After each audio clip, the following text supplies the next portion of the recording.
देखिए, एक तो आपने देखा होगा कहीं कोई खुशी नहीं थी, चार्मिंग नहीं था। बीजेपी ने अपना शो, एक बड़ा बिग शो दिखाने की कोशिश की।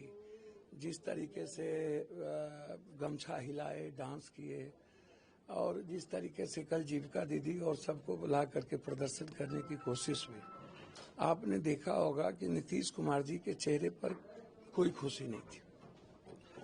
नीतीश कुमार जी तब गए इस्तीफा देने जब एनडीए गठबंधन का नेता का चयन हो गया, तब तक वो इस्तीफा नहीं दिए। बीजेपी की मजबूरी ही रही, इसको आप समझिए। बीजेपी ने मजबूरी का किया। और आपको पता है कि बीजेपी लगातार नीतीश कुमार जी के खिलाफ साजिश रच रहे। आप उठा के देखिए तो आपको पता चलेगा। बीजेपी के एजेंडे में ही था यह चुनाव बीजेपी का होगा, नीतीश कुमार जी का नहीं होगा। नीतीश कुमार जी एक मोहरा थे, हम शुरू से कहते रहे। उन्होंने बेहतर चोरी की, एसआईआर में चोरी किया, हमारे वोटर्स को किए। आप देखिएगा, वित्त मंत्री ने एक ट्वीट किया है, 1 लाख लगभग 73,000 वोट ज्यादा कास्ट कैसे है, वित्त मंत्री के हस्बैंड ने ट्वीट किया। दूसरी बात आप उठा करके देखिए कि 89% लगभग सीट पर इंडिया गठबंधन को मुझको लगता है कि बैलेट पेपर में हम ज्यादा आगे हैं। ठीक है। दूसरी बात आप समझिए, 2 करोड़ 42 लाख, 7 करोड़ 42 लाख और 7 करोड़ 45 लाख, 3 करोड़ वोट को देखिए। 22 लाख वोट एड ऑन कौन हुआ बाद में 3 दिन पहले, आप इसको देखिए। आपने किस बेहतर तरीके से चोरी की, किस तरीके से इस वोट को, हमारे जनता के अधिकार को आपने छीना, और आप फर्जी सरकार बनाने में आपने पूरी भूमिका बीजेपी की रही। और बीजेपी, मैं हर दिन कहा हूं कि बिना गरीब के अधिकार और उसकी चोरी की हुई चुनाव नहीं जीत सकते। ये आप इसको जान लीजिए, मैं आपको बहुत क्लियर कह रहा हूं, आप इसको समझिए। तो मैं आपसे फिर कह रहा हूं, और मेरी बात आप समझ लीजिए कि हर कीमत पर मेरा मानना है कि एक बड़ी लड़ाई की और वर्ग जनता के संघर्ष की आवश्यकता है। न्यायालय के बीच भी हम सब लोग जाएंगे, इस मुद्दों को लेकर के जाएंगे कि जीविका के अकाउंट में 6 तारीख को पैसा क्यों डाला गया। इस मुद्दों को लेकर के जाएंगे कि चुनाव के बीच में ट्रेन से आप आदमी लाला के बीजेपी का पटका लगा करके आपने कैसे प्रभावित किया। इस मुद्दों को लेकर जाएंगे कि 3 लाख वोट कैसे भरे। इस मुद्दों को लेकर के जाएंगे कि 22 लाख जो वोट नया एड ऑन हुआ उसमें कौन लोग हैं, हमको बताया नहीं गया। इस मुद्दों को लेकर के जाएंगे कि आप वीवीपैट की गिनती करा दीजिए। वीवीपैट की गिनती हम चाहेंगे और इसको लेकर के हम लोग लड़ेंगे। मुद्दा ये है, मुद्दा बिहार है, मुद्दा ये नहीं है। जो बात ठीक है, डेमोक्रेसी में सब स्वतंत्र हैं, कुछ भी बोलने को हम उस पर किसी से लड़ झगड़ नहीं सकते, और ना ही मैं किसी को जवाब दूंगा। अब हाथी चले बाजार, कुत्ता भूखे हजार, आकाश पे थूक फेंकने से किसके मुंह पर पड़ेगा, और हम गोबर पर तो घी डालेंगे नहीं। तो इसीलिए आप बेफिक्र रहिए कि कांग्रेस बहुत डेमोक्रेटिक पार्टी है, अपने साथियों का रेस्पेक्ट करती है, अपने साथियों से वार्ता करती है, तुरंत में कोई निर्णय कांग्रेस नहीं लेती। तो इसीलिए मैं सिर्फ इतना जानता हूं कि अभी राहुल गांधी जी के अभियान के साथ हम सबको खड़ा होना चाहिए। मिल करके वर्कर से वार्ता अध्यक्ष को करने की जरूरत है। हम आए ही थे, इसीलिए हम उतरे तो हमने प्रणाम किया, नमस्कार किया और बैठे उसके साथ। लेकिन 1-2 लोग का अपना उग्र आचरण है, तो हर आदमी को एक तरह से नहीं देखा जा सकता। चाहे वो आपके इंचार्ज हो कृष्णा लाबरू जी, राजेश, काफी विरोध देखने को मिला पार्टी में। क्या ऐसा? कृष्णा लाबरू जी अरबपति हैं, करोड़पति हैं, उस पर भी आप चोरी का। किसको टिकट मिला? एक दागी को नहीं मिला, एक परिवार को नहीं मिला, एक पैसे वाले को नहीं मिला। कांग्रेस ही है जो पैसे वाले को टिकट नहीं देती है। आप उठा करके देखिए, जिसके पैर में चप्पल नहीं था उसको टिकट दिया है।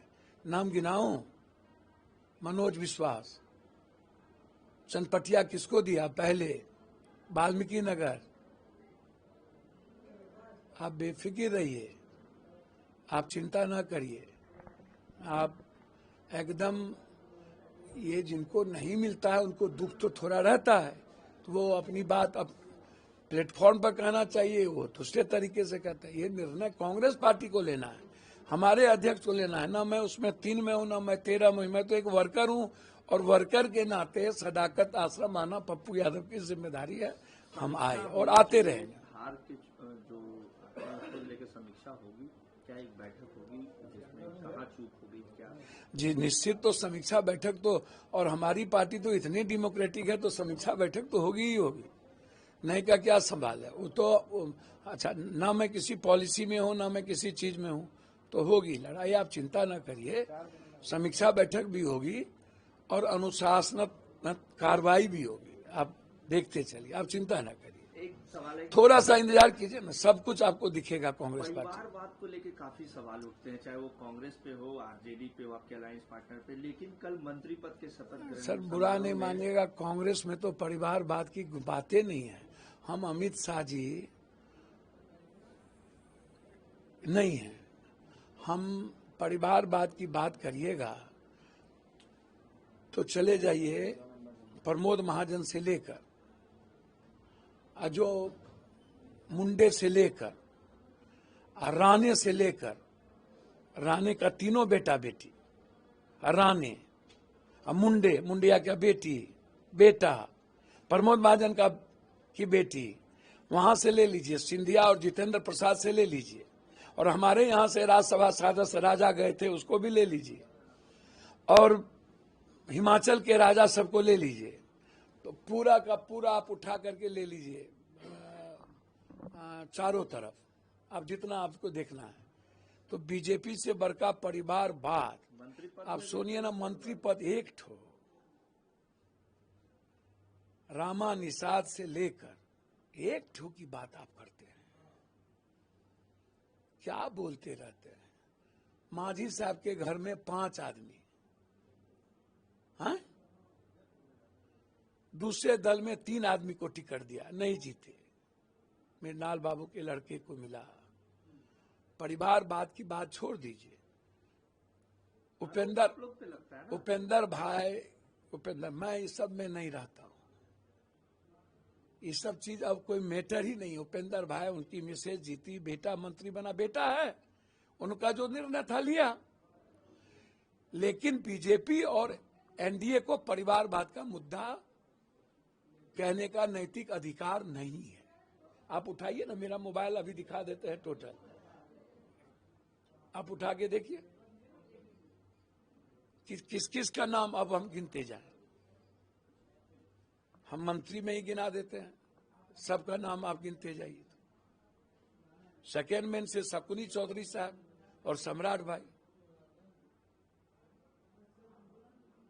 आप उठाते चलिए। विजय चौधरी जी के पिता को आप देखिए, अशोक बाबू को देखिए, बेटी एमपी, श्रेया सिंह जी को देखिए, दिग्विजय बाबू और श्रेया सिंह जी, हाँ? अभी जो एमएलए बनी वैशाली की एमपी जी की लड़की,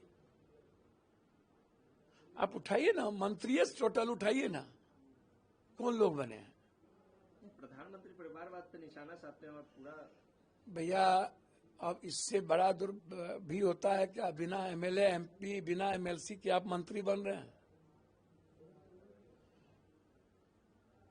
परिवारवाद की बात आप करिएगा। 10,000 किलोमीटर हमारे नेता 4-4 बार नेता पैदल चलते हैं। है देश में किसी की हिम्मत? हमारे नेता कब के प्रधानमंत्री हो गए थे? दूसरे बार मनमोहन सिंह जी के समय। कांग्रेस पे नहीं लग सकती। एक टिकट गलत जा रहा था, रात के 3 बजे काट दिए गए। एक भी सिंगल किसी के बेटा बेटी को टिकट नहीं मिली, ना समधिन को, ना नाती को, ना पोता को, ना मामा को, ना भगना को। क्या बात करते हैं साहब? टोटल के टोटल लगभग मिनिस्टर किसी न किसी परिवार से हैं। मैं आलोचना नहीं कर रहा हूं किसी की। परिवारवाद और भ्रष्टाचार कोई मुद्दा है अब, और सेक्स, ये उसको देख लिया, उसके साथ ये हो गया, ये अब 3 चीज राजनीति में कोई मुद्दा नहीं है। एक सेक्स, एक भ्रष्टाचार और एक परिवारवाद। ये राजनीति का मुद्दा ही खत्म हो गया, मूल्य ही खत्म हो गए, नैतिकता ही खत्म हो गई। अभी इतना वीडियो वायरल हुआ सुनील पिंटू के साथ, टोटल पब्लिक उसी को वोट दे दिया। पटेल का इतना वीडियो वायरल हुआ, 3 लड़की के साथ, उसी को पब्लिक वोट देती है गुजरात में। सर बीजेपी के पर तो जद्रुप्पा पर से लेकर के टोटल कितने आरोप हैं भाई। हाँ?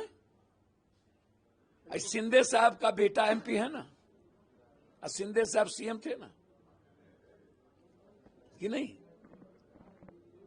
शिवराज चौहान के घर में नहीं है। भैया आप उठाइए ना। बाबू जी, बिहार में तो चुनाव संपन्न हो गया, बंगाल में प्रधानमंत्री मोदी ने कहा है कि बिहार की गंगा बंगाल में जाती है और एसआईआर का एक्सरसाइज हो गया। ममता बनर्जी ने इसको खतरा बताया। आप भी मानते हैं एसआईआर खतरा? भैया खतरा नहीं, चोरी करने का एक माध्यम, एक रास्ता। अब हमारे नेता बिल्कुल संघर्ष का रास्ता चुने हैं और पूरी दुनिया को इस मुद्दे पर एक करेंगे कि वोट की डेमोक्रेसी खतरे में है। चुनाव आयोग जिस तरीके से बांग्लादेश में जनता के अधिकार की चोरी करके सत्ता दिलाई, वैसे ही आप बेफिक्र रहिए, यहां के भी चुनाव आयोग जेल भी जाएंगे, सजा भी होगी, और यहां के राजा लोगों को भी आने वाले समय में सजा होगी। आप चिंता मत कीजिए। एक अंतिम सवाल लूंगा, रॉबर्ट वाड्रा पे फिर से ईडी ने चार्जशीट किया। अच्छा एक बात बताइए, मुद्दों को भटकाने के लिए एक काम करो ना, सारे केस को एक जगह कर लो और एक बार ही जो करना हो रफा दफा कर लो। ये अलग अलग एक ही तरीके के केस को हम तो न्यायालय से कहेंगे कि जितने इस तरीके का सेम सिम्टम के केस है उसको इक्वल कर दीजिए और उसको एक जगह ला करके आप तय कर दीजिए कि चार्जशीट रहेगा या नहीं रहेगा। लेकिन जब एक कोर्ट से राहत मिलती है तो फिर दूसरा आप हमको ये करते हो, ये गलत है। साजिश रची जा रही है क्या? आपको क्या लगता है? आपको दूध का दूध, पानी का पानी, जब तक हमारे सर्वोच्च न्यायालय है तब तक कोई भी साजिश नहीं चलेगी। और गांधी परिवार के बारे में राहुल गांधी जी की तो सदस्यता तक खत्म कर दी थी, घर छीन लिया, सिक्योरिटी छीन लिया। क्या हुआ? राहुल गांधी डर गए, डर गए। सुरक्षा छीने ना, घर छीने ना मात्र 1 महीने के अंदर, और सदस्यता खत्म कर दी, सजा दिलवा दिया था। तो आपने तो पॉलिटिकल डेथ करवाने की कोशिश की डेमोक्रेसी में विपक्ष के नेता की। डर गए राहुल गांधी। इस जन्म में क्या 700 जन्म में राहुल गांधी अपनी आइडियोलॉजी से दिग्भ्रमित नहीं होंगे। वो पीएम बने ना बने, देश को आने वाले पीढ़ियों के लिए सेव करके जाएंगे।